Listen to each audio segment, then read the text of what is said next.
On September 11, 2001, nearly 3,000 innocent Americans were intentionally murdered. Over 1,000 soldiers have died and thousands more have been maimed or wounded. We dedicate this video to their memory and to the capture, trial, and punishment of those responsible.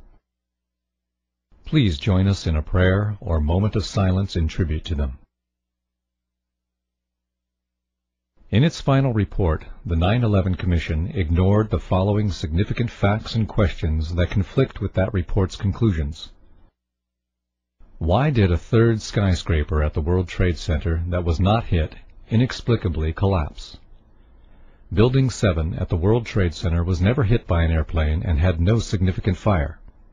It was 47 stories high. It was constructed of steel. Yet at 5:30 p.m. it fell perfectly straight down into a small pile of rubble, just like a controlled demolition. Why did the Federal Emergency Management Agency lament that the specifics of the fires in World Trade Center 7 and how they caused the building to collapse remain unknown? Larry Silverstein, the leaseholder of Building 7 who collected insurance of $7 billion, is on tape saying he ordered the New York Fire Department to pull it, to destroy the building with explosives. In October of 2001, Scientific American told us that they just don't build them as tough as the World Trade Center. Considering that Meridian Plaza in Philadelphia burned fiercely for 19 hours yet never collapsed, how could the South Tower at the World Trade Center fall after burning less than 1 hour? How could the North Tower fall after burning only for 2? How could the jet fuel have caused the collapse when the Federal Emergency Management and other government agencies have stated that most of the jet fuel was gone in the initial fireball? Moreover, how could the fires have caused the collapse at all, since recent fire tests by Cardington found that a steel building survived fires in experiments with extreme temperatures beyond the range possible with jet fuel? Since the black smoke coming from the buildings means that the fire was oxygen-starved and could not have reached its maximum temperature of 1,800 degrees Fahrenheit, and steel melts at a much higher temperature of 2,500 degrees Fahrenheit, nearly 700 degrees hotter than the maximum temperature of the fire, how could cleanup crews have found melted steel in the basements? How could, days later, NASA satellite images show hot spots in the buildings that still exceeded the maximum temperatures possible? Explosives like C4, however, create temperatures of 3,000 degrees Fahrenheit, which easily melt steel. Why did Fire Engineering magazine tell us that no steel building has ever been destroyed by fire, that the World Trade Center investigation was a half-baked farce? Why was all of the important evidence illegally destroyed, some before the investigation began? Why was $40 million spent to investigate Clinton's sex life while only $600,000 was spent on investigating the World Trade Center fires and subsequent collapse? Why did the entire 9/11 Commission spend only $15 million while expenditures on Clinton's lies exceeded $65 million? How could the airliner's impact have caused the collapse when wind gusts from storms had at times been greater than the impact of the airliners? Neither tower was bent, nor did they creak or groan at any time. Firefighters said they seemed sound and reported that there were no fires they couldn't control. How could the building collapse at the maximum speed of gravity?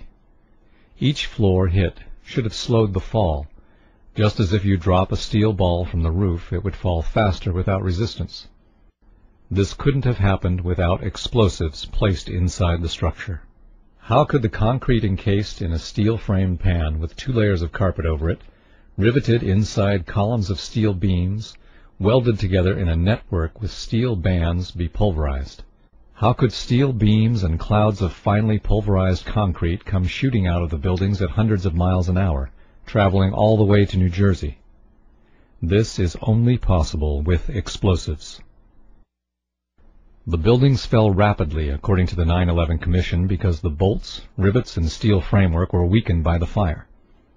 If so, Then how could the concrete be pulverized and ejected at high speed, since the force to do that is greater than the force needed to shear the weakened steel, bolts, and rivets?